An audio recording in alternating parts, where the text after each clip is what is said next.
Assalamualaikum warahmatullahi wabarakatuh. Hey Volley-mania, jika kita berbicara tentang Sultan Larligi, maka tidak afdol jika kita tidak membahas tentang The Big Four. Ya, ada Vakif Bank, Fenerbahce, Eczacıbaşı, dan Türk Hava Yolları. 4 tim inilah yang selalu menghiasi papan atas Sultan Larligi dalam beberapa tahun terakhir. Dan tanpa bermaksud sedikit pun mengecilkan kekuatan dari tim lainnya. Sepertinya, keempat tim ini masih akan mendominasi papan atas Sultan Larligi. Seperti apa kira-kira peta persaingan Sultan Larligi di musim depan? Sebelum membahas lebih jauh, terlebih dahulu saya ingin mengucapkan selamat datang kembali di channel Gasuka Volley, kanal yang selalu mencoba memberikan informasi menarik seputar dunia bola voli. Bermaksud menemui pujaan hati, naik kereta cepat ke Jakarta. Tanpa berlama-lama lagi, mari kita langsung saja, anjay!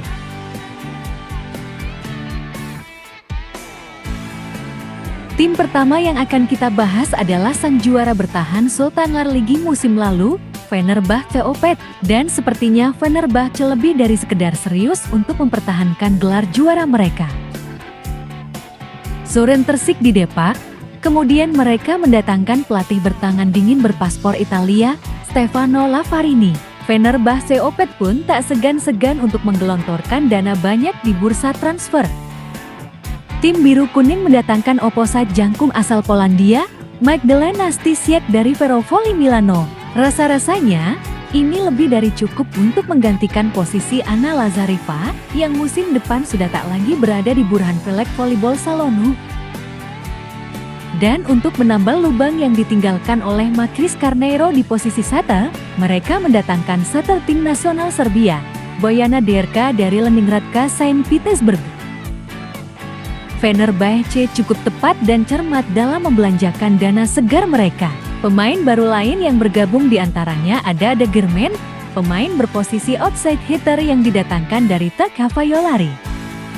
Meski masih memiliki The Queen Arina Fedorotseva, Anna Kristina, dan Meliha Ismailoglu di posisi tersebut, namun Fenerbahce tak mau mengambil resiko karena kondisi Anna Kristina de Souza belum 100% pulih setelah ia dibekap cedera saat membela tim nasional Brasil.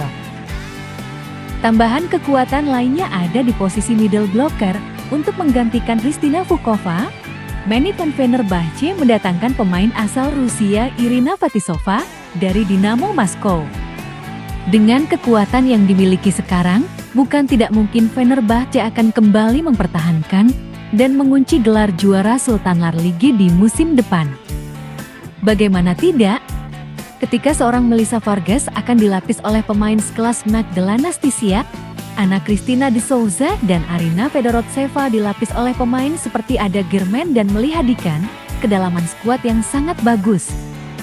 Lavarini pun tidak akan bingung untuk merotasi sang kapten Ide Ardem dan Asli Kalak, karena mereka memiliki Irina Fetisova dan Ergul Afci. Dan ketika menemui jalan buntu, ada super sub seperti Merimbos dan Jan Sucetin yang siap memberikan jalan keluar. So, menarik untuk kita tunggu sepak terjang dari Fenerbahce di musim depan. Selanjutnya kita ke Eczacıbaşı Dinavit. Musim lalu, Eczacıbaşı nyaris saja menjuarai Sultan Larligi. Mereka tampil luar biasa konsisten. The Tiger menyapu bersih 26 pertandingan di babak reguler dengan kemenangan, win streak yang fantastis. Di babak semifinal, mereka pun berhasil menjungkalkan Türk Hava Yolları. Namun sayang di partai final mereka harus menyerah dari Fenerbahce. Manajemen Eczacıbaşı pasti sudah menyadari betul kesalahan mereka. Mereka terjatuh di saat-saat terakhir, dan mereka berusaha mencoba dan tak ingin mengulangi kesalahan. Gelar juara tak lagi hanya nyaris digapai, mereka bertekad untuk mendapatkan. Eczacıbaşı bergerak cepat di bursa transfer. The Tiger melepas Samantha Fabres ke Çukurova Belediyespor, Saliha Şahin ke Çemikpolis, Lore Herman ke Ferrovoli Milano, dan Maya Ognjenovic ke Savino Delbin Skandici. Kemudian Eczacıbaşı mendatangkan setter berpengalaman Naz Aydemir Akyol dari Türk Hava Yolları, outside hitter Martina Czernianska dari Çemikpolis, kemudian mendatangkan MVP Liga Italia musim lalu, Alexa Gray dari Imoco Conegliano. Tak hanya sampai di situ, Eksasibasi pun mendatangkan middle blocker tim nasional Serbia, Jovana Stefanovic dari Verovoli Milano. Dengan kedatangan beberapa pemain berkualitas, ditambah beberapa pilar mereka di musim lalu seperti Tiana Bošković, Hande Baladin, Irina Voronkova, dan Simge Akos, Eksasibasi pun menjadi salah satu kandidat juara Sultanar Ligi di musim ini. Ada juga Tak Havayolari, tim milik dari maskapai penerbangan raksasa di Turki ini, tak ingin lagi hanya menjadi tim penghibur dalam deretan Big Four. Kini mereka mulai serius menatap gelar juara. Langkah pertama yang mereka lakukan adalah menggait pelatih tim nasional Brasil, Ziroberto. BTW, Ziroberto dipastikan akan mendarat di Istanbul pada hari ini, dan pastinya ia terbang menggunakan Turkish Airlines.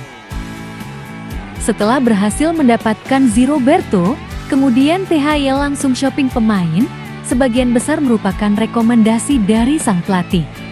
Tak Havayolari memboyong Kubra Akman dari Vakifbank, Antti Vasilantonaki dari Galatasaray, Makris Carneiro dari Fenerbahce, Sila Kaliskan dari Nilufer Belediyespor, dan Yulia Bergman dari Georgiev.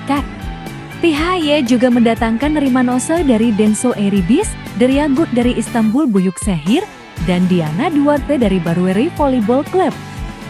Dengan deretan pemain bintang yang dimiliki, ditambah dengan racikan pelatih berpengalaman seperti Ziroberto, Tak Havayolari diprediksikan akan menjadi kekuatan yang cukup disegani musim ini.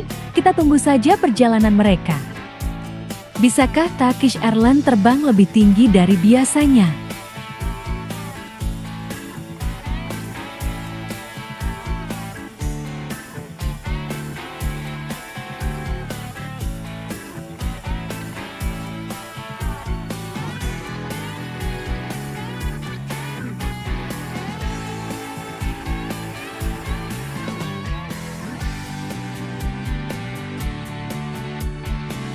Terakhir, tentu saja ada Vakifbank Sport Kulübü. Di musim ini, Vakifbank melepas Paula Egonu, Kara Bazema, dan Nika Delderop ke Verovoli Milano, melepas Bukit Gulubey ke Vasas Obuda, Derya Cebecioglu ke Kurobe Equeveris, dan Kubra Akman ke Tak Havayolari. Kemudian Vakifbank mendatangkan Idilnes Baskan dari Edin Büyükşehir, Bianca Busa dari PT Tespor Ankara, Syara Van Allen dari Iski Potsdam, Ali Franti dari Casal Maggiore, dan Jordan Thompson dari Verovoli Milano. Not bad, terlihat cukup untuk menutupi beberapa lubang yang ditinggalkan. Namun satu yang harus diingat oleh para kontestan lain adalah mental juara Vakifbank. Tak dapat dipungkiri bahwa dalam dekade ini, mental juara yang dimiliki Vakifbank masih belum bisa disamai oleh tim manapun.